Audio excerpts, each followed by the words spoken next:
क्या आप जानते हैं मकर संक्रांति से जुड़ी हुई वैज्ञानिक और प्राकृतिक बातें? नहीं?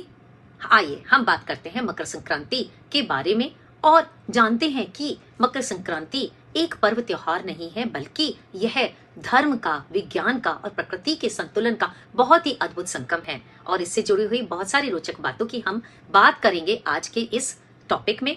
नंबर 1, मकर संक्रांति वह दिन है जब सूर्य देव धनु राशि से निकलकर मकर राशि में प्रवेश करते हैं।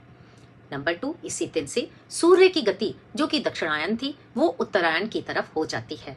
इसी वजह से वैज्ञानिक रूप से यह परिवर्तन अंधकार से प्रकाश, नकारात्मकता से सकारात्मकता और निष्क्रियता से सक्रियता का प्रतीक है।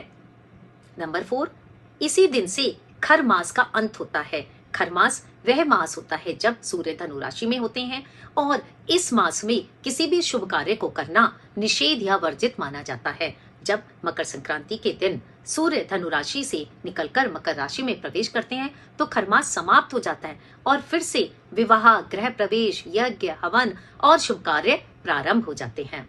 नंबर 5, महाभारत के अनुसार भीष्म पितामह को इच्छा की मृत्यु का वरदान प्राप्त था और उन्होंने 6 महीने तक सूर्य के दक्षिणायन से निकलकर उत्तरायण होने की प्रतीक्षा की और अपनी देह को, अपने शरीर को त्याग कर मोक्ष को प्राप्त किया। इसीलिए इस दिन को, मकर संक्रांति के दिन को, मोक्ष और आत्मिक उन्नति का भी प्रतीक माना जाता है। नंबर 6, सूर्य और शनि का रिश्ता। सूर्य और शनि का संबंध पिता और पुत्र का है, ये तो आप सभी जानते हैं, लेकिन दोनों के रिश्तों में काफी कड़वाहट है, मधुरता बिल्कुल भी नहीं है और उन दोनों के स्वभाव एक दूसरे से बिल्कुल ही भिन्न है। क्योंकि सूर्य तेज, ऊर्जा, आत्मबल को दर्शाते हैं, जबकि शनिदेव अनुशासन, कर्म और न्याय की रक्षा करते हैं।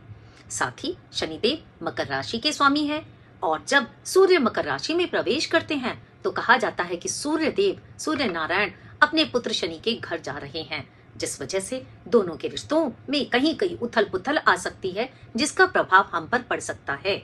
इस वजह से हम सब लोग डरते हैं। डरने की बिल्कुल भी जरूरत नहीं है हमको, क्योंकि सूर्य देव का शनिदेव के घर आना दर्शाता है कि हमें अहंकार त्याग कर अनुशासन अपनाना चाहिए।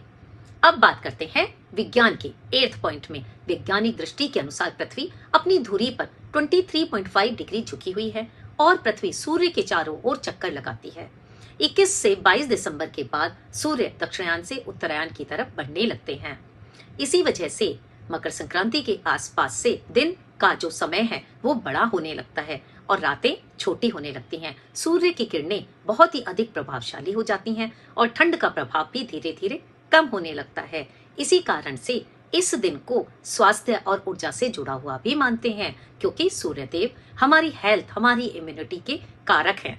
अब अगले पॉइंट की बात करते हैं। इस दिन दान और पर्व का तो विशेष महत्व है ही।